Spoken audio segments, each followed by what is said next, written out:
الحمد لله نحمده ونستعينه ونستغفره ونؤمن به ونتوكل عليه ونعوذ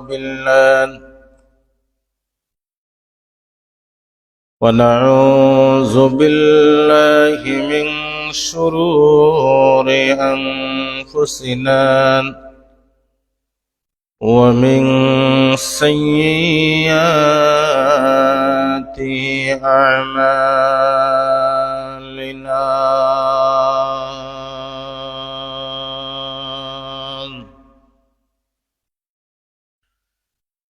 من يهده الله فلا مضل له ومن يضلله فلا هادي له ونشهد أن لا إله إلا الله وحده لا شريك له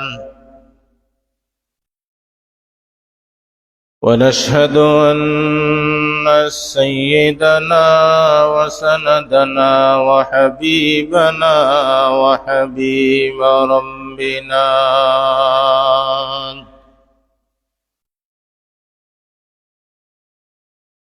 وطبيبنا وطبيب قلوبنا ومولانا محمدا عبده ورسوله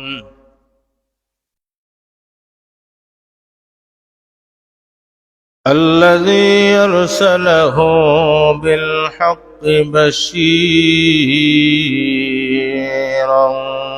ونذيرا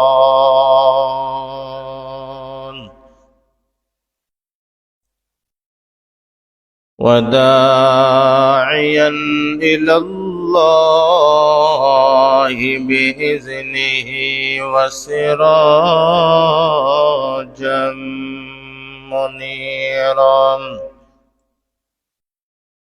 أما بعد فقد قال الله تعالى في كلامه المجيد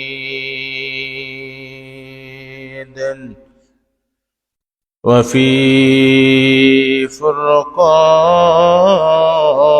فرقان الحميد فأعوذ بالله من الشيطان الرجيم بسم الله الرحمن الرحيم وما خلقت الجن والإنس إلا ليعبدون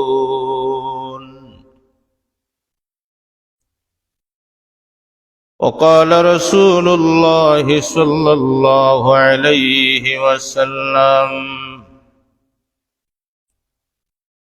من صلى علي واحدة صلى الله عليه عشرا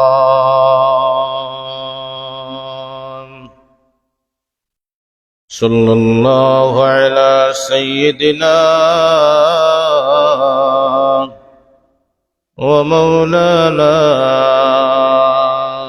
محمد وعلى آله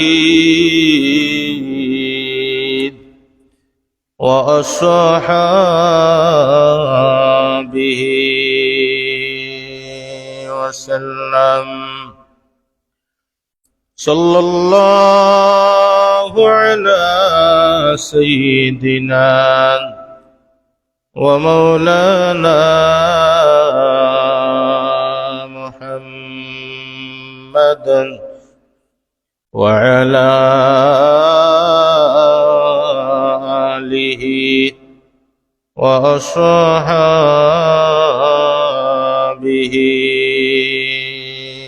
وسلم. بلغ العلا بكماله، كشف الدجى بجماله، حسنت جميع خصاله. صلوا عليه وآله.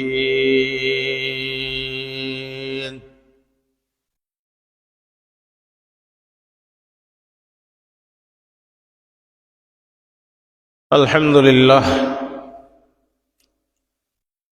সম্মানিত মুসল্লিয়ান কিরাম, মুরব্বিয়ান আযম, মাইকের আওয়াজ যত দূর পর্যন্ত পৌঁছতেছে, পর্দানিশীন, পর্দার আড়ালে বসা অত্যন্ত শ্রদ্ধেয় ও মা ও বোনেরা, মহান আল্লাহ পাকের দরবারে আলিশানে লাখো কোটি শুকরিয়া আদায় করছি যে মহান প্রভু অত্যন্ত দয়া করে, মায়া করে, ভালোবেসে আমাদেরকে প্রতি জুমায়ের ন্যায় আজকেও সকলের আগে জুমা মসজিদে উপস্থিত হওয়ার তৌফিক দান করেছেন। এই জন্য আমরা সেই মহান আল্লাহ পাকের দরবারে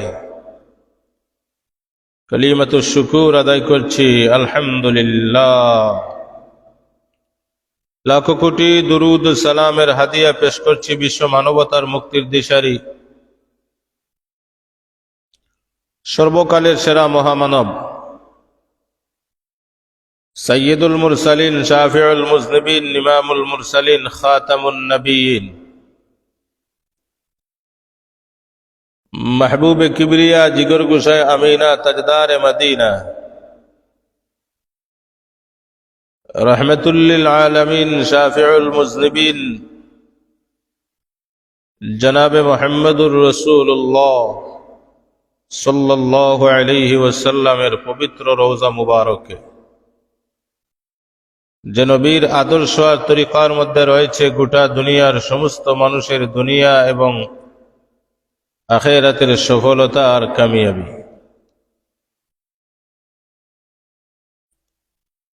সম্মানিত হাজিরিনে কেরাম, আল্লাহ পাকের দরবারে আমরা লাখো কোটি শুকরিয়া আদায় করছি যে মহান রব আমাদেরকে নতুন আরো একটি বৎসরে আমরা পদার্পণ করলাম। আমাদের হায়াতি জিন্দেগি থেকে একটি বৎসর অতিবাহিত হয়ে গেল, 2024 সাল। আমরা বর্তমানে 2025 সালের জানুয়ারি মাসেতে আমরা পাওয়া রেখেছি। যেভাবেই হোক সুখ আর দুঃখের মধ্যে দিয়ে 24 সাল আমরা অতিবাহিত করেছি। প্রতিজ্ঞাবদ্ধ হই 2025 সালটা যেন রবের হুকুম আর আল্লাহর পরিত রসুলের তরিকা অনুযায়ী যেন চলতে পারি। সকলে বলি আমিন। একদিকে নতুন বৎসর, অপরদিকে আরবি গণনা অনুযায়ী সবচেয়ে গুরুত্বপূর্ণ যে 3টা মাসের মধ্যে একটা মাসের সূচনা হয়েছে, যে মাসটাকে বলা হয় রজব মাস। মুসলমানদের সামনে যখন যে মৌসুম আসে, সেই মৌসুমের ওয়াজ করাটা হচ্ছে রাসূলুল্লাহর সুন্নাহ।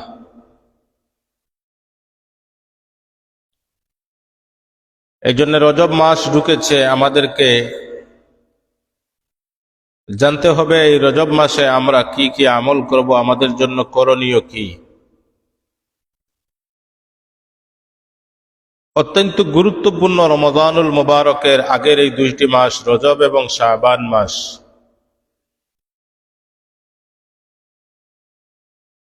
প্রথমত এই রজব মাসে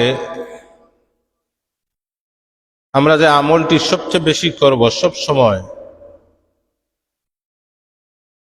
যে আমলটা রসুল করিম সাল্লাল্লাহু আলাইহি ওয়াসাল্লামের জীবনীতে পাওয়া যায়, হাদিসে এসেছে, যে আমলটা আল্লাহর রসুল সাল্লাল্লাহু আলাইহি ওয়াসাল্লাম রজব মাস ঢুকার পরে রমজানুল মুবারকের আগ পর্যন্ত এই দোয়াটি করতেন। এজন্য আমরা এই দোয়াটি বেশি বেশি করে পাঠ করব। আল্লাহুম্মা বারিক লানা ফি রজব ওয়া শাবান ওয়া বাল্লিগনা রমাদান।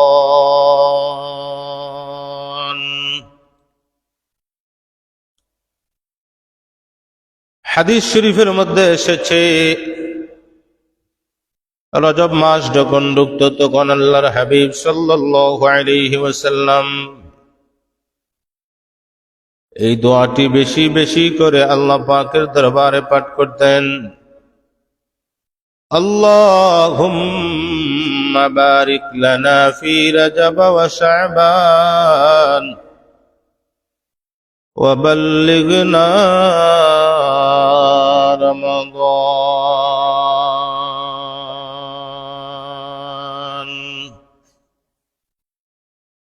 আল্লাহর হাবিব সাল্লাল্লাহু আলাইহি ওয়াসাল্লাম রজব মাস ঢুকার পরে প্রতিনিয়ত রসুলে মকবুল আল্লাহর দরবারে দোয়া করতেন, আয় আল্লাহ, রজব এবং শাবান মাসের বরকত দিয়ে আমাকে মালামাল করেন, আর এই 2 মাসের বরকত দিয়ে রমজানুল মুবারক পর্যন্ত আমাকে পৌঁছাইয়া দেন। এই দোয়াটি বেশি বেশি করে পাঠ করবেন। মা বোনেরা যারা পর্দার আড়াল থেকে মাইকের আওয়াজ আপনাদের কান পর্যন্ত পৌঁছতেছে, প্রতিনিয়ত এই দোয়াটি পাঠ করুন। এই দোয়া পাঠ করতে অজুরও প্রয়োজন নাই। যদি অজু নাও থাকে তবু এই দোয়া আপনি বেশি বেশি করে পাঠ করুন। এই মাসের আমল যেগুলা করতে হবে, করণীয়, এগুলা করবেন, সওয়াব হবে। হাদিস থেকে আমরা জানব রজব মাসে আমাদের জন্য করণীয় কি।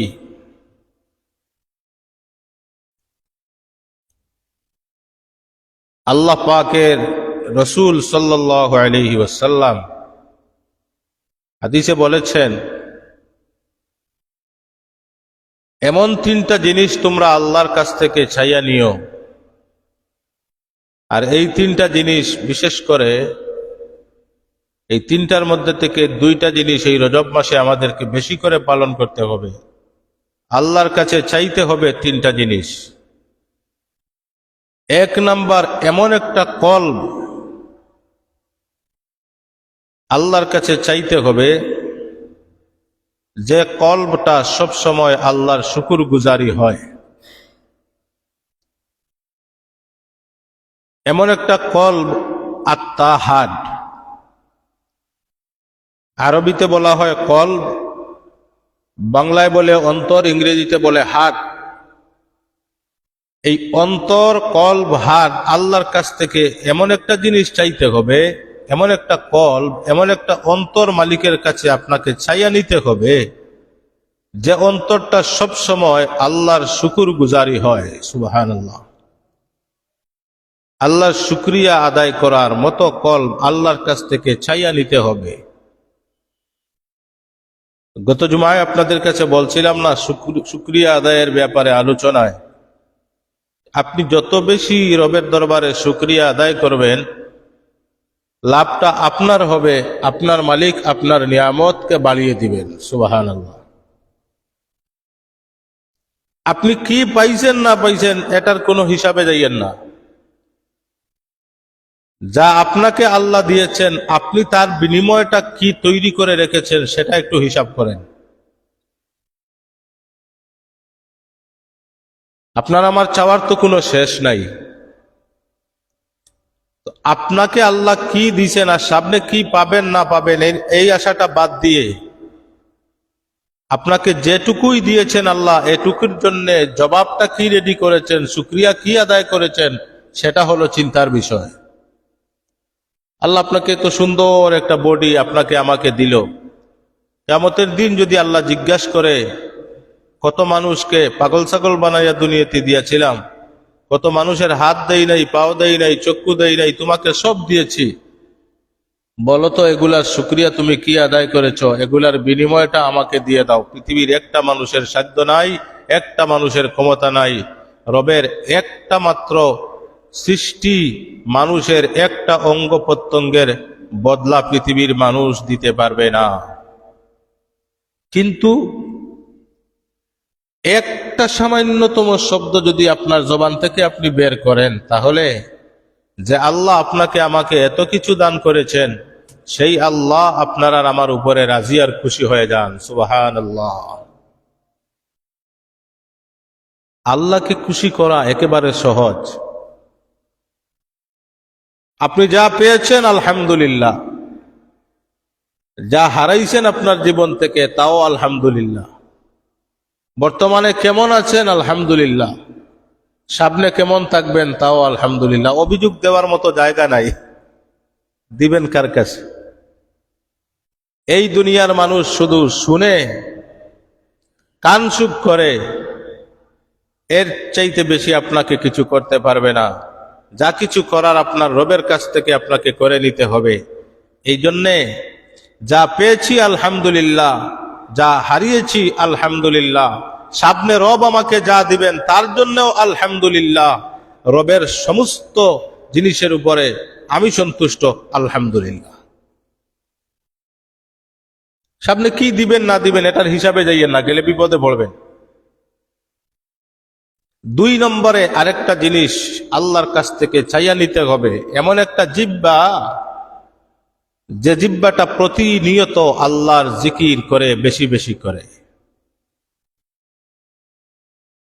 এই রজব মাসের আমলগুলার মধ্যে একটা আমল, বেশি বেশি করে আল্লাহর দরবারে জিকির করবেন। জিকির জিকির জিকিরের দ্বারা মানুষের অন্তর তাজা হয়, মানুষের কলব তাজা হয়। জিকিরের দ্বারা মানুষের অন্তরে আল্লাহর মারিফত লাভ হয়। জিকিরের দ্বারা মানুষের অন্তরে আল্লাহর রহমত বৃষ্টির মতো ডুবতে থাকে। সুবহানাল্লাহ। জিকিরের অভ্যাস গড়ে তুলতে হবে, জিকিরের অভ্যাস গড়ে তুলতে হবে। আপনি একদিন পরীক্ষা করে দেখেন না, একদিন গভীর রাতে একা হয়ে যান। হ্যাঁ, একদিন গভীর রাতে আপনি একা হয়ে যান, 10 মিনিটের জন্য, আধা ঘন্টার জন্য একা হয়ে ঘরের বাতিটা নিবাইয়া আপনি একটু আল্লাহর দিয়ানে মশগুল হয়ে আপনি একটু জিকির করেন আপনার জবান দিয়ে, লা ইলাহা ইল্লাল্লাহ, লা ইলাহা ইল্লাল্লাহ, লা ইলাহা ইল্লাল্লাহ, লা ইলাহা ইল্লাল্লাহ। ভালো লাগে না খারাপ লাগে? ভালো লাগে না খারাপ লাগে? ভালো লাগে। যার ইমানের পাওয়ার যত বেশি তার কাছে তত ভালো লাগবে। রসুল করিম বলেছেন, কোন মানুষ যদি ফজরের নামাজের পরে যায় নামাজে বসে সূর্য উদয়ের আগ পর্যন্ত যদি আল্লাহর দরবারে জিকিরে মশগুল থাকে, তাহলে 4টা আরবি ঘোড়া আল্লাহর রাস্তায় দান করে দেওয়ার মতো সওয়াব আল্লাহ তার নামায় আমলে দিয়ে দিবেন। আপনি যদি ফজরের নামাজের পরে অল্প সময় বসে এই অর্জনটা করে নিতে পারেন, তাহলে তো আপনার বাকি দিন ঘুমাইলেও তো লাভ। বেটা করতো গেলা ঘুম থেকে উঠেও তো 10টা হাত, 60 গুলা মাজা ধরার সব পাইতো কোন সময়। এই জন্য হাজিরিনে কেরাম, বেশি বেশি করে রবের দরবারে জিকিরের অভ্যাস গড়ে তুলতে হবে। বেশি বেশি করে আল্লাহর দরবারে জিকির করবেন। একা একা বসে আছেন, মানুষ যখন একা থাকে তখন একটা মানুষের সঙ্গী হয়ে যায় শয়তান। মানুষ যখন সাধারণত একা হয়ে যায় তখন মানুষের সঙ্গী শয়তান হয়ে যায়। মানুষ তাকে বিভিন্ন গুনাহের প্রলোভন দেওয়া আরম্ভ করে। ওই সময় আপনি একাকী হয়ে গেছেন, আপনি আপনার রবের নামের জিকির শুরু করে দেন, লা ইলাহা ইল্লাল্লাহ, লা ইলাহা ইল্লাল্লাহ, লা ইলাহা ইল্লাল্লাহ, লা ইলাহা ইল্লাল্লাহ। আল্লাহর নবী বলেন, যেই মানুষ বেশি বেশি করে জিকির করার অভ্যাস করে, কিয়ামতের দিন আল্লাহ নিজের জিম্মায় তাকে জান্নাতে ঢুকাইয়া দিবে। যে মানুষ বেশি বেশি করে জিকিরের অভ্যাস করে, আল্লাহর নবী বলেন কিয়ামতের দিন ফেরেশতারা তাকে আহলান সাহলান মুবারকবাদ দিয়ে আল্লাহর জিকিরকারী বান্দা বান্দিকে আল্লাহ পাক স্পেশাল সম্মান দিয়ে জান্নাতের মেহমান বানাইয়া দিবে। দোকানে বসে আছেন, কাস্টমার নাই, কি করবেন? কাস্টমার আওয়ার দোয়া দোয়া পড়বেন, দোয়া আসেনি, কাস্টমার আওয়ার কোনো দোয়া নাই। জিকির করেন, আল্লাহ আপনারে গায়েব থেকে সাহায্য করবেন। মা বোনেরা, ঘরের মধ্যে আপনি বসবাস করেন, আপনার স্বামী হয়তোবা প্রবাসে কাজ করে, বিদেশের জমিনে থাকে, অথবা দেশের মধ্যে ব্যবসা বাণিজ্য করে, অথবা গাড়ি ড্রাইভিং করে। আপনার স্বামী এত কষ্ট করে একটা পুরুষ শুধুমাত্র একটা মহিলাকে সান্ত্বনা দেওয়ার জন্যে। এই দুনিয়ার মধ্যে প্রতিটা পুরুষ যেই পরিমাণ কষ্ট হায়াতে জিন্দেগিতে একটা পুরুষ করে, ওই কষ্টের টাকাটা যদি একটা পুরুষ তার নিজের জিম্মায় রেখে দিয়ে বাকি জিন্দেগি যদি চাইতো আরামে চলার জন্য, একটা দিনের জন্যও পাও তার ঘরের বাহিরে নেওয়া লাগতো না, খুবই স্বাচ্ছন্দ্যে জীবন কাটাইতে পারত। কিন্তু ও মা, ও বোন, আমি আপনাকে বলবো বিনয়ের সহিত কথাগুলো শুনেন। আপনাকে একটা পুরুষ ৩-৪ জন সাক্ষীর মাধ্যমে আপনাকে শুধু একটা শব্দ জবান থেকে বের করেছে, কবিল তুহা। ওই একটা শব্দ বের করার পর থেকে ওই পুরুষটার জিম্মায় আপনি চলে এসেছেন। ওই পুরুষটা আপনার মরণের আগ মুহূর্ত পর্যন্ত আপনার বরণ পোষণ নেয়। আপনাকে কেমনে ভালো রাখা যায় এই চিন্তায় পুরুষটা মাথার গাম পায়ের মধ্যে ফেলাইয়া কত পুরুষ পরিশ্রম করে। ও মা, আপনার জন্য ভূমিকাটা কি আপনার স্বামীর ব্যাপারে? আল্লাহর নবী বলেন, আপনি ঘরের মধ্যে বসে আছেন, এখন কোনো কাজ নাই, অথবা আপনি রান্না করতেছেন। ও মা, ও বোন, আপনি কি করবেন? আপনি জবান দিয়ে একদিকে হাত দিয়ে রান্না করেন, আর জবান দিয়ে আপনার রবের নামের জিকির আপনি করেন, লা ইলাহা ইল্লাল্লাহ, লা ইলাহা ইল্লাল্লাহ। আল্লাহর নবী বলেন, ও দুনিয়ার মহিলারা, তোমার সন্তানকে তুমি দুধ পান করাইতেছ, এই মুহূর্তে কোনো কাজ নাই, সন্তান দুধ পান করতেছে। ও মা, ও বোন, তোমার জবান দিয়ে তুমি জিকির আরম্ভ করে দাও, তোমার সন্তানটাও ঘুমাইয়া যাবে, মধ্যখান দিয়া তোমার ঘরে আল্লাহ তাআলা বরকত দান করে দিবে। জবান দিয়ে জিকির করতে হবে বেশি বেশি করে। এই রজব মাসের আমল, 3টা জিনিস আল্লাহর কাছ থেকে চাইয়া নিতে হবে। এর মধ্যে 1 নাম্বার হলো এমন একটা কলব আল্লাহর কাছ থেকে চাইয়া নিতে হবে যে অন্তর, যে কলব সবসময় রবের শুকরিয়া আদায় করার অভ্যাস থাকে। 2 নাম্বার, এমন একটা জিহ্বা আল্লাহর কাছ থেকে চাইয়া নিতে হবে যে জিহ্বা সবসময় রবের জিকিরে মশগুল থাকে। 3 নম্বর, এমন একটা স্ত্রী আল্লাহর কাছ থেকে চাইয়া নিতে হবে যে স্ত্রী আপনাকে আল্লাহর ইবাদতে সাহায্য করে। সুবহানাল্লাহ। তাহলে বোঝা গেল আল্লাহ রসুলের এই হাদিস দ্বারা স্ত্রীও আল্লাহর কাছ থেকে চাইয়া নিতে হয়। কি করতে হয়? চাইয়া নিতে হয়। ভাই, নেককার স্ত্রী চাইয়া নিতে হয় আল্লাহর কাছ থেকে। আপনার ঘরে যদি একটা নেককার স্ত্রী হয়ে যায়, আপনার আর কি চাই বলেন? আর তো কিছুর দরকার নেই। আপনি পৃথিবীর সেরা সুখে আছেন। এটা কি আমার কথা না রাসূলুল্লাহর কথা? শুনেন, রাসূলুল্লাহ হাদিসে বলেছেন, আল্লাহর নবী বলেন, قال رسول الله صلى الله عليه وسلم الدنيا خيرها متاع وخير متاع الدنيا المرأة الصالحة সালিহান। আল্লাহর নবী বলেন, আল্লাহ পাক দুনিয়ার মধ্যে যত কিছু সৃষ্টি করেছেন সবগুলা হলো সম্পদ, আর এই সব সম্পদের মধ্যে থেকে সবচাইতে দামি সম্পদের নাম হলো নেককার স্ত্রী। সুবহানাল্লাহ। এই জন্য নেককার স্ত্রী আল্লাহর কাছ থেকে চাইয়া নিতে হয়। বন্ধু, আল্লাহর কাছে চাইবেন, আল্লাহ আমাকে দুনিয়াতে দিয়েছেন, বিবাহের উপযুক্ত বয়সে আমি পৌঁছে গেছি, আমার জন্য এমন একটা নেককার স্ত্রী আপনি ব্যবস্থা করে দেন, এই স্ত্রী আমাকে আল্লাহর ইবাদতে সাহায্য করেন। এই তিনটা জিনিস আল্লাহর কাছ থেকে বন্ধু চাইয়া নিতে হয়।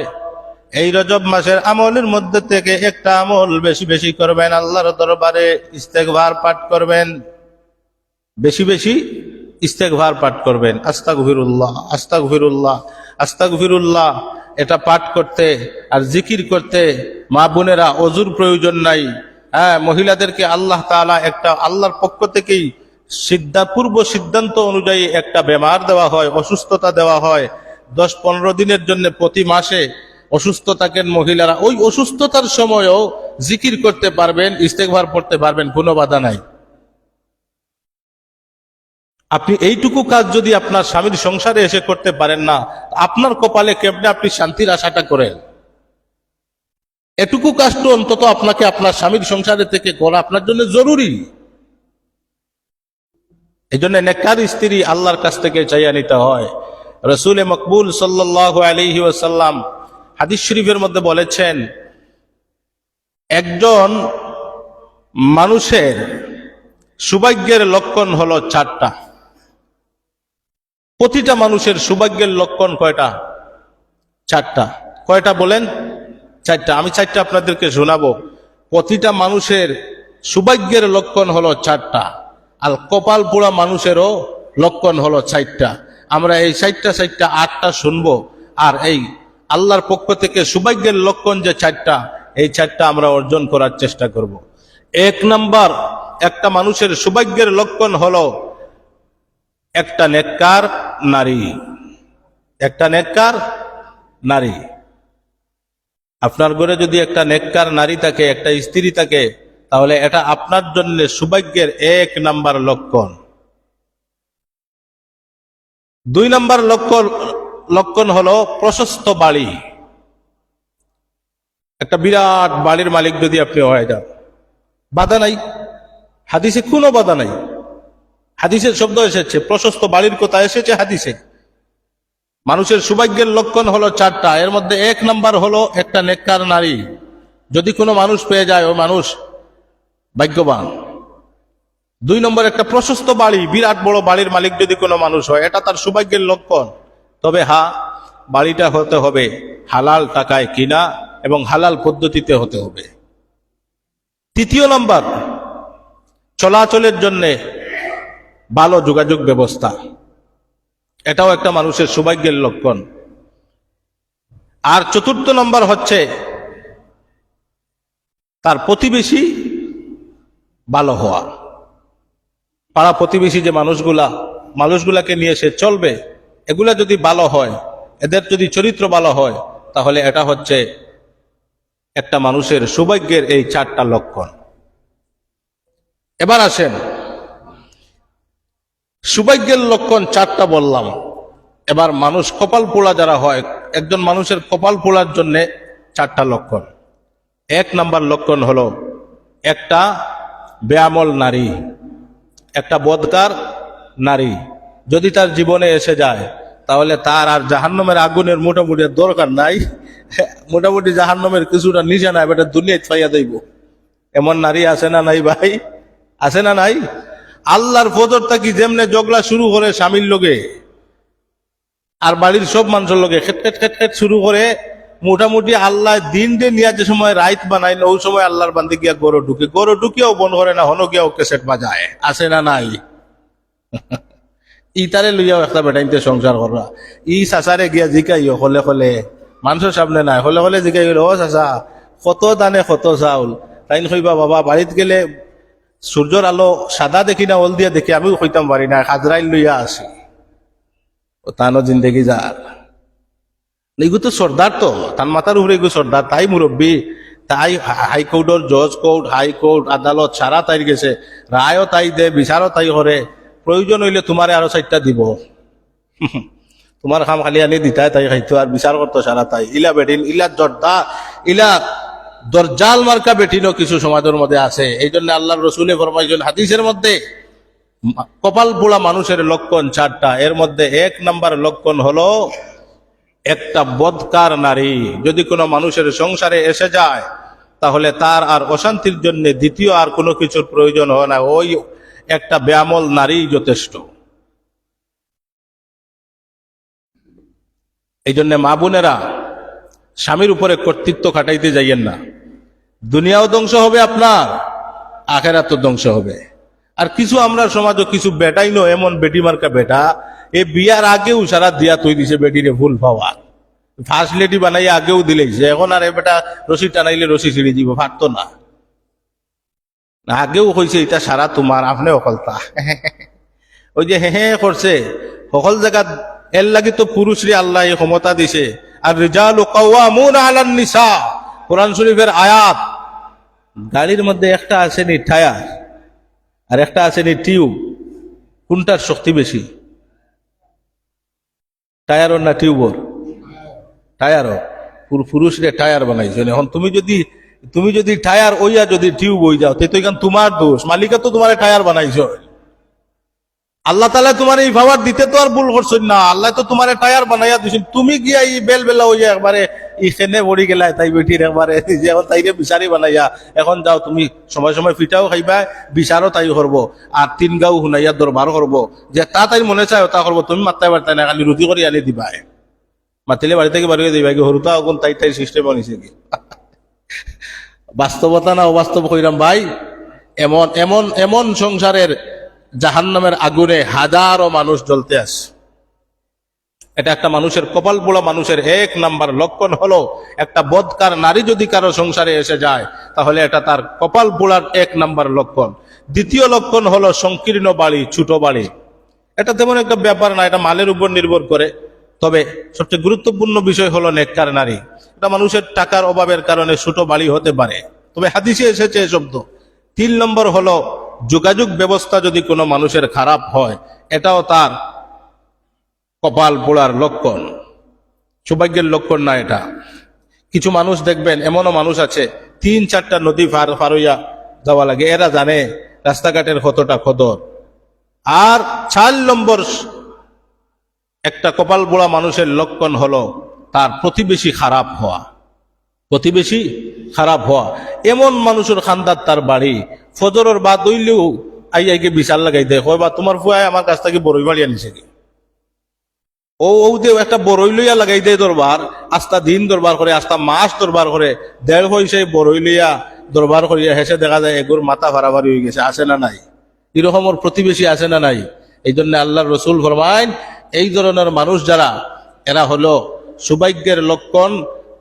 এগুলা না, এগুলা হইল একটা মানুষের কপাল পোড়া মানুষের লক্ষণ হলো 4টা। 1 নম্বর বদকার নারী, 2 নম্বর সংকীর্ণ বাড়ি, 3 নম্বর যোগাযোগ ব্যবস্থা ভালো না হওয়া, 4 নম্বর যার অর্থাৎ প্রতিবেশী খারাপ হওয়া। এই জন্য আপনার প্রতিবেশী যদি ভালো হয়, তাহলে দেখবেন তাকে নিয়ে চলার মতো আরাম আর আপনি পৃথিবীতে পাবেন না। আর প্রতিবেশী যদি খারাপ হয়, তাহলে তার চাইতে কষ্ট আর হইতে পারে না। এই জন্য হাজিরিনে কেরাম, এই রজব মাস এসেছে আমাদের কাছে। রজব মাসের পরের মাসই হচ্ছে শাবানুল মুআজ্জাম, আর এর পরের মাস হচ্ছে রমজানুল মুবারক। আমরা রমজানের প্রস্তুতি ও শুভে বরাত বাদে বালা করে কাপড় উপর দইয়া তকি উকির ময়লা উলা ছুটাইয়া আতরাবির লাগি রেডি হইতাম না। এখন থাকি হই না, না রমজানের একদিন আগে তকি উকি দইয়া পাঞ্জাবি দইয়া আইমনি আমি চাউলের হলা হুনার লাগি রেডি হইয়া, ওলা রেডি হইতা না, এখন থাকি রেডি হইতা। এই রজব মাসটা কি রেডি হই যেতা, রমজান গন্তে থাকতা। আল্লাহর রসুল সাল্লাল্লাহু আলাইহি ওয়াসাল্লাম এই রজব মাস ঢুকার পর থেকে নবীজি রমজানের হিসাব করতেন। রমজান আর কতদিন, আর কবে রমজান আসতেছে, কয়দিন গেল, কয়দিন বাকি, কয়দিন গেল, কয়দিন বাকি, রজব মাসের কয়দিন আছে, আর শাবান মাস কবে ঢুকতেছে, শাবান মাসের কয়দিন বাকি আছে। আল্লাহর নবী এইগুলা চিন্তা করতেন, নিজের আমলের ফিকির করতেন। প্রিয় হাজিরিনে কেরাম, এই জন্য আমি অনুরোধ করব, মেহেরবানি করে আল্লাহর ওয়াস্তে নিজের জন্য কিছুটা করেন। বুদ্ধিমান মানুষ সেই মানুষ যে তার অ্যাকাউন্টে তার জন্য কিছুটা করে। কিছু পুরুষ দেখবেন এমন আছে আমাদের দেশে, প্রবাসে 20, 30, 40 বছর কাটাইয়া আসার পরে দেশে খালি আটে আর দেশে আর খালি খান্দে, হয় হুজুর লক্ষ লক্ষ টাকা দেশে পাঠাইছি, বাড়ি বানাইছি 3 তলা বিল্ডিং, জমি কিনছি কয়েক বিঘা জমিন, দেশে আইয়া দেখি সারা বাড়িও তাই বেটি তাই নামে করে লিখছে, জায়গাও তাই নামে নিছে গিয়া। আছে না নাই? আছে না নাই? কপাল ভোড়া, নিজের জন্য কিছু জীবনে করলো না, সব দিয়া দিস। বুদ্ধিমান সেই মানুষ যে মানুষ নিজের জন্য কিছু করে। এই জন্য আমি বলবো আপনাদেরকে অনুরোধ করে নিজের জন্য কিছু করেন। এই রমজানুল মুবারক, আরেকটা রমজান আমাদের সামনে চলে এসেছে একেবারে নিকটে। এই রজব মাস থেকে নিজের জন্য কিছু করেন, অন্যের ফিকির আল্লাহর ওয়াস্তে বাদ দেন। একটু সময়ের জন্য অন্যের ফিকিরটা বাদ দেওয়া যায় না? নিজের ফিকির করেন, নিজের আমল তৈরি করুন, চিন্তা করুন নিজের সন্তানগুলাকে কেমনে মানুষ বানাবেন। অন্যকে নিয়ে ফিকির একটু সময়ের জন্য বাদ দেওয়া কি যায় না? আচ্ছা, আমি আপনাদের দৃষ্টিতে মানুষ না জিন না ফিরিস্তা? কইতা না আপনারা? আমি আপনারা দৃষ্টিতে মানুষ না জিন না ফিরিস্তা? জিন হইলে তো ইমামতি সম্ভব না, ফিরিস্তা হইলেও ইমামতি সম্ভব না। ইমামতি কে করতে হইব? মানুষে। মানুষ কি বুলের ঊর্ধ্বে? না, ইমাম সাহেব ঊর্ধ্বে, তার কোনো ভুল হইতে পারে না। ইটা যুক্তি মানি না। সব আমার হইতে পারে হাজারো ভুল, ইমাম সাহেবের ভুল হইতে পারে না? না হইতে পারে? পারেনি? পারে। ইমাম সাহেব মানে কিতা? এইন কিতা? নেতা। ইমাম শব্দর অর্থ জানবা, ইমাম শব্দ আরবি শব্দ, এর অর্থ জানবা। এর অর্থ যদি জানোই, এর অর্থ যদি সত্যিকারের ডিকশনারি থেকে যদি কোনো মানুষে ইমাম শব্দের অর্থ জানে, তাহলে জীবনে আর এর কিচ্ছু হইতো না। কারণ শরীয়তের পরিভাষায় ইমাম শব্দের অর্থ সব জিম্মাদারি ইমাম সাহেবের দেওয়া দরকার। আমরা দেশের মানুষের দেয় না, এটা ভুল করে। বুঝছেন নি? এখন ইমাম সাহেবের ভুল হওয়ার সম্ভাবনা আছে না নাই? আছে না নাই? ও ভাই, বুদ্ধিমান ও মানুষ যে মানুষে তার গরর দোষ বাহিরে হয় না, গরর দোষ বাহিরে প্রচার করে না, এ মানুষ বুদ্ধিমান। এই জন্য আমি আপনাদের কাছে মেহরবানি করে বলবো, রিজেক যতদিন রবের দরবারে আছে ততদিন আমি থাকবো। এটা আমার রবের ফয়সালা। রব যখন ফয়সালা যখন করবেন, তখন যেখানে ফয়সালা করবেন সেখানেই যাব। তার আগে একটু সুসম্পর্কটা কি আমার সাথে রাখা যায় না? আমার সাথে এত দুশ্মনী করেন কেন? আমি যদি মানুষ হই, আমার ভুল হয়, আমার কাছে আসুন, আমার দরওয়াজা ওপেনলি, আমার কাছে আসুন। আমার কথাটা বাজারে আল্লাহর ওয়াস্তে আলাপ আলোচনা করবেন না। আপনার যুবক ছেলে 18 বছরের বয়স, আপনার মেয়ের বয়স, বালিগা মেয়ে বালিগা ছেলে, একটা মাস যায় ফজরের নামাজ জীবনে একদিনও পড়ে না, আপনি তার জন্য কি করছেন? ইমাম সাহেব একদিন উঠতে 2 মিনিট দেরি হলে এটা আপনি সহ্য করতে পারেন না, এটা নিয়ে আপনি বোমা ফাটাই দেন। আপনার সন্তান সবগুলা কি অলি বানাইয়া ফেলছেন, রাবিয়া বসরি বানাইয়া ফেলছেন? কষ্ট লাগে ভাই। আমাদের বাচ্চারা, আমাদের মেয়েরা, আমাদের বিবিরা সব ছেড়ে দিয়ে আপনাদের কাছে দিনের খেদমত করি, আপনাদেরকে সময় দেয়, কিন্তু কষ্ট লাগে, খুবই কষ্ট পাই যখন সামান্য সামথিং জিনিস নিয়ে দেখি আপনারা এত বড় করে ফেলেন। আপনার একটা ছেলে 18 বছর বয়স হয়ে গেছে, আপনার ছেলে কম্বল মুড়ি দিয়ে ঘুমায়, আপনার স্ত্রী ঘুমায়, আপনি ঘুমান, সেটা দোষ না। ইমাম সাহেব একদিন আজান দিতে 2 মিনিট দেরি হলে বোমা ফাটাই ফেলে। আপনার বিবেক নাই? আপনার তো বিবেককে জিজ্ঞাসা করার দরকার ছিল, আমার ছেলে কি নামাজি হয়েছে? আমি যে আজকে যে বিষয়টা নিয়ে ইমাম সাহেবের মন্তব্য করলাম, আমার ছেলে কি আজকে ফজরের নামাজ পড়ছে? আমরা চাই সবাইকে নিয়ে একটা সুন্দর সমাজ গঠন করতে। আমরা বিবাদ চাই না। প্রিয় হাজিরিনে কেরাম, রিজেক আগেই বলেছি যতদিন আছে ততদিন থাকবো। এই ততদিনের ভিতরে চাই আপনাদেরকে নিয়ে সুন্দর একটা এলাকা তৈরি করা, সুন্দর একটা। আমি তো যুব সমাজকে নিয়ে অনেক আগে থেকে, তবে মানুষ কিছু করতে হলে কিছু সময়ের অবস্থানের দরকার হয়। আমি অবস্থান নিতেছি, এলাকার যুবকদেরকে দিয়ে ইসলামের জন্য কিছু খেদমত করাবো। আপনারা আল্লাহর ওয়াস্তে মধ্যখানে ফাটল তৈরির সৃষ্টি করবেন না। ভালো লাগে না আমাকে বলে দিবেন, সমস্যা নেই, রিজেক আসমানে। কিন্তু আমি কষ্ট লাগে এটা যে ইমাম সাহেবের বিষয়টা বাজারে আলাপ করবেন না, বুদ্ধিমানের কাজ এটা না। এলাকায় মুরব্বীরা আছেন, কমিটি আছে, ইমাম সাহেবের দরজা ওপেন আছে, চলে যাবেন, সমস্যা নেই। সামথিং জিনিসগুলো নিয়ে এটা করবেন না, এটা বাদ দিতে হবে আমাদেরকে। সুন্দর সমাজ গঠন করুন। এলাকা যত সুন্দর হবে পরিস্থিতি তত ভালো হবে। ভবিষ্যৎ প্রজন্ম আপনার দিকে চেয়ে আছে, আমার দিকে চেয়ে আছে। আমার চাচা কি করতেছেন, আমার বাবা কি করতেছেন, ভবিষ্যৎ প্রজন্ম আপনাকে কিন্তু ফলো করছে। আমি একজন ইমাম সাহেব, আমার চক্ষু কয়টা? ভাই বলেন, আমার চক্ষু কয়টা? দুইটা। আপনারা এই যতজন মানুষ আছেন, মনে করেন 100 জন মানুষ, চক্ষু কয়টা আপনারা? 100 জন মানুষের চক্ষু হিসাব করলে কয়টা চক্ষু? 200টা চক্ষু ভাই একজন মানুষের উপরে পড়লে এই মানুষের ফাও কোনবায় যায়, এটা ওর চক্ষুর বাইরে যাইব না ভিতরে পড়বো না? কইন না, এটা কইন না, যুক্তির আলোকে কইন না। একজন মানুষের উপরে যদি ডেইলি 200টা চক্ষু পড়ে, এই মানুষ কি পরিমাণ বিকেয়ারফুল হইয়া চলা লাগে। এরপরেও তো ভাই আমরা মানুষ নানি। হ্যাঁ, 200টা চোখ দিয়া ডেইলি যদি এটেম বোমার মতো আমরা দিকে পড়ে আইয়া, এরপরেও তো ভাই কত দুরূদ শরীফ পড়িয়া চলা লাগে। এর বাদেও বলি একটাই, এর বাদে এগু বারোই যায়, এটা কিন্তু কষ্ট লাগে। আমার কিন্তু 2 চোখ, আমি 200 মানুষের কেমনে খাবার দেবো? তারপরে অত চেষ্টা করি আকল দি ফেস দিয়া চলবার লাগে আপনার সারারে লইয়া। আমরা ইনশাআল্লাহ ঐক্যবদ্ধ হই। আমরা এমন একটা সমাজ, বিশ্ব নবী সাল্লাল্লাহু আলাইহি ওয়াসাল্লামকে আল্লাহ এতটা এতটা খারাপ একটা সমাজে নবীকে পাঠিয়ে, আল্লাহর নবী একা একজন মানুষ গোটা মক্কা নগরীর মানুষগুলাকে আদর্শবান মানুষ বানিয়েছেন। তবে আদর্শবান বানাইতে গিয়ে নবীজি রক্ত জড়াইছেন, নবীজিকে মানুষ পাগল বলেছে, নবীজিকে মানুষ মজনুন বলেছে, নবীজিকে মানুষ জাদুঘর বলেছে।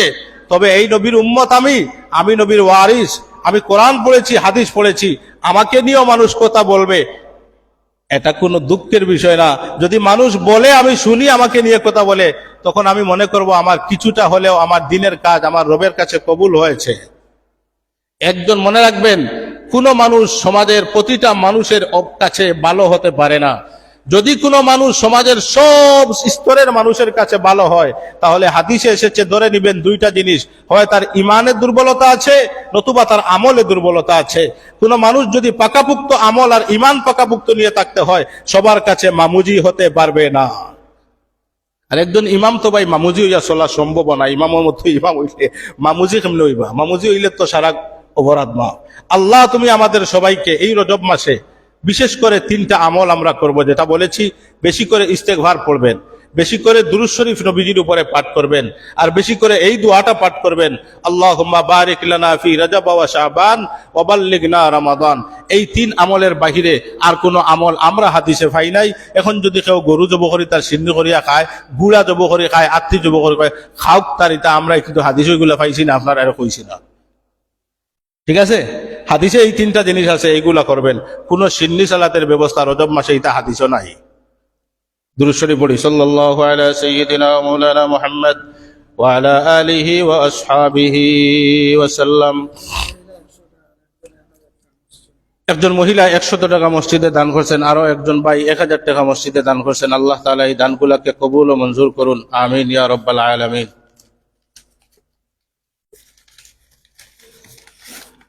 2-3টা পার্শ্ববর্তী এলাকার ওয়াজের চিঠি এসেছে, আমরা খুব সংক্ষেপে বলে দেই। জামিয়া হুসাইনিয়া হাফিজিয়া মাদ্রাসা দ্বারা বহর কদম রসুল, এটার ওয়াজ হচ্ছে 8 জানুয়ারি, রোজ বুধবার, আগামী বুধবারে আপনাদের সকলের দাওয়াত। আর রনকেলি নয়াগ্রাম জামি মসজিদের উদ্যোগে 10 জানুয়ারি শুক্রবার, অর্থাৎ আগামী শুক্রবারে ওয়াজ, আপনাদের সকলের দাওয়াত। মরহুম জনাব আকল মিয়া সাহেবের জন্য কোরআনের খতম হয়েছে, দোয়া চাইছেন। সোফাই মিয়ার জন্য দোয়ার দরখাস্ত। দুরূদ শরীফ পড়ি, সাল্লাল্লাহু আলা সাইয়্যিদিনা মাওলানা মুহাম্মদ ওয়া আলা আলিহি ওয়া আসহাবিহি ওয়া সাল্লাম। সাল্লাল্লাহু আলা সাইয়্যিদিনা মাওলানা মুহাম্মদ।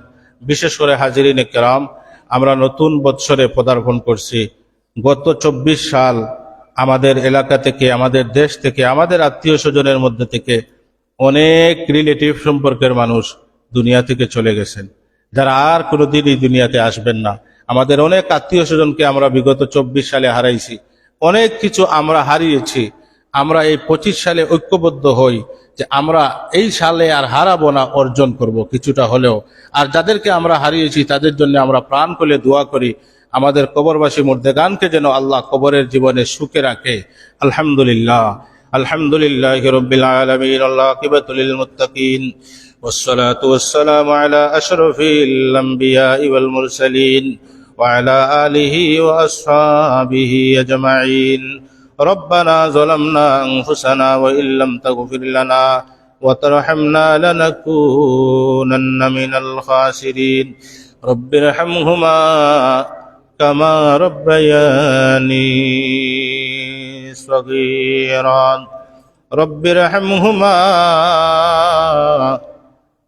كما ربياني صغيرا.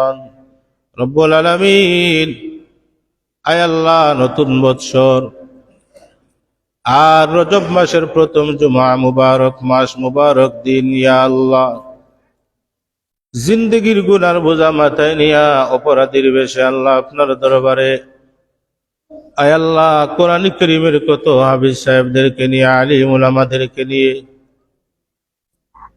আয় আল্লাহ, যাদের ব্যাপারে আপনার নবী বলেছেন কোন মুরব্বীর তুতার মধ্যে যদি দাড়িগুলা সাদা হয়ে যায়, সাদা দাড়িওয়ালা মানুষদেরকে আপনি মৌলাও বলেছেন, আপনি মহব্বত করেন, মায়া করেন। সাদা দাড়িওয়ালা মুরব্বীদের দোয়া আপনি কবুল ও মঞ্জুর করেন। আয় আল্লাহ, কত যুবক ভাইদেরকে নিয়ে হাত বাড়াইছি, কত মাদ্রাসার তালিবুল ইলম ভাইদেরকে নিয়ে, পর্দার আড়ালের সম্মানিত মা বোনদের হাত আমাদের হাতের সাথে আছে। আয় আল্লাহ, এই জীবনে যতগুলা গুনাহ করেছি, আল্লাহ, পৃথিবীর মানুষ যদিও জানে না, তুমি জানো আমরা প্রতিটা মানুষ কতটা গুনাহগার। ইয়া আল্লাহ, দুনিয়ার মানুষে কিছু জানতে পারলে মানুষ গোপন করতে পারে না। তুমি এমন দয়ালু রব, তুমি তোমার বান্দার আইবগুলাকে তুমি প্রকাশ করো না। ও রব, দুনিয়াতে হাজার হাজার আইব আমাদের তুমি ডেকে রেখেছ, আল্লাহ, হাসরের ময়দানে ওইগুলা প্রকাশ করে কোটি কোটি মানুষের সামনে আমাদেরকে লজ্জা দিও না গো আল্লাহ। ক্ষমা করে দাও রব্বুল আলামিন। এই জীবনে যত গুনাহ করছি, তওবা করছি, একে অপরকে সাক্ষী রেখে ক্ষমা করে দাও। আয় আল্লাহ, আমাদের জনম দুঃখী মা বাবা যারা হারাইছি, আমাদের মা বাবার কবর গুলারে জান্নাতের বাগিচা বানাইয়া দাও। ও আল্লাহ, জানি না রব্বুল আলামিন, মা জননীকে কবরে তুমি কতটা সুখে রাখছো আমরা জানি না, তবে আপনি আমাদেরকে মা বাবার জন্য দোয়া শিখাইয়া দিয়েছেন। আপনি বলেছেন আমরা সেই দোয়া করার জন্য, রব্বির হামহুমা কামা রব্বায়ানি সগীরা। আল্লাহ, আমরা দোয়া করি, এক সময় এই মায়ের কুলটাই ছিল আমাদের পৃথিবীর সবচেয়ে বড় আশ্রয়ের জায়গা। ইয়া আল্লাহ, যেই মায়ের কুল ছিল আমাদের ঘুমানোর জায়গা, যেই মায়ের কুল ছিল আমাদের প্রস্রাব পায়খানার জায়গা, যেই মায়ের কুল ছিল আমাদের সবচেয়ে আরামের স্থান, মালিক গো, সেই মা আজকে কুলে থেকে আমাদেরকে দুনিয়ায় রেখে, মাকে আমরা হাতে করে তোমার জিম্মায় দিয়ে এসেছি অন্ধকার খবরে। আল্লাহ, আমাদের মাকে, আল্লাহ, আমাদের মা জননীদেরকে কবরে তুমি হাতে হ্যান্ডকাপ লাগাইও না। আল্লাহ, আমাদের বাবাদেরকে আসামির কাঠ গড়ায় দাঁড় করাইও না। এই বাবারা আমার মধ্যে সন্তানকে খাওয়ানোর জন্য কত নামাজ, কত রোজা ছেড়েছেন, শুধু সন্তানদেরকে ভালো জামা দেওয়ার জন্য। ও রব, আমাদের বাবাদেরকে কবরে তুমি শাস্তি দিও না। আল্লাহ, আমাদের সম্মানী আব্বুদেরকে ক্ষমা করে দেন। আমাদের মা বাবার কবর গুলাকে জান্নাতের সুউচ্চ মাকামে পরিণত করে দেন। এই বৃহত্তর আমনিয়া এলাকায় আশেপাশে যত গুরুস্থানে তোমার যত বান্দা বান্দিরা শায়িত, আল্লাহ, সবার কবর গুলাকে জান্নাতের বাগান বানাই দেন। ইয়া আল্লাহ, আমাদের ভিতর থেকে সব ধরনের হিংসা বিদ্বেষ দূর করে আল্লাহ আমাদেরকে সুন্দর একটা সমাজ, সুন্দর একটা গ্রাম আর সুন্দর একটা দেশ গড়ার তৌফিক দান করেন আল্লাহ রব্বুল আলামিন। এই আমনিয়া এলাকার যুবকদেরকে ইসলামের জন্য নিবেদিত প্রাণ করে দেন। মসজিদ মাদ্রাসার জন্য যুবকদেরকে কবুল ও মঞ্জুর করে নেন। মুরব্বীদের হায়াতে বারাকা দেন। ইয়া আল্লাহ, দোয়া চাইছেন যে ভাই মরহুম জনাব আখল মিয়া সাহেবের জন্য দোয়া চাওয়া হয়েছে, ইয়া আল্লাহ, সফাই মিয়া সাহেবের জন্য দোয়া চাওয়া হয়েছে, আল্লাহ আপনার বান্দাদেরকে ক্ষমা করে দেন। আরো অনেক ভাইরা সব সময় আমাদের কাছে দোয়া চান, সকলের মনের নেক হাজাত গুলো পূরণ করে দেন রব্বুল আলামিন। আয় আল্লাহ, আপনার দরবারে আখেরি ফরিয়াদ, জানি না গৌরব এই দুনিয়াতে কতদিন হায়াতের জিম্মাদারি আর বাকি আছে, হায়াতের চাবি আপনার হাতে, জানি না জমিনে আর কতদিন নিঃশ্বাস নিতে পারবো। ইয়া আল্লাহ, ইয়া আল্লাহ, ও মালিক, চলাচলের রাস্তায় গাড়ির নিচে ফেলাই আমাদেরকে মারিও না, এমন মৃত্যু দিও না যেই মৃত্যু হলে তোমার নাম নেওয়ার সময় আমরা পাই না। ইয়া আল্লাহ, অ্যাক্সিডেন্টের মৃত্যু থেকে আমাদের সবাইকে হেফাজত করো, আমার ব্যবসায়ী ভাইদের ব্যবসার মধ্যে বরকত দান করো।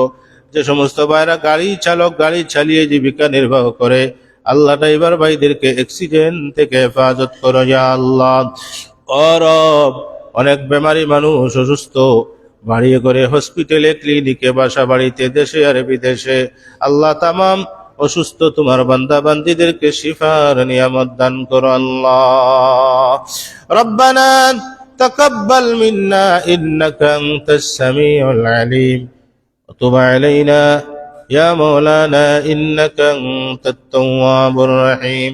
সুবহান রাব্বিকা রাব্বিল ইজ্জাতি আম্মা ইয়াসিফুন ওয়া সালামুন আলাল মুরসালিন والحمد لله رب العالمين।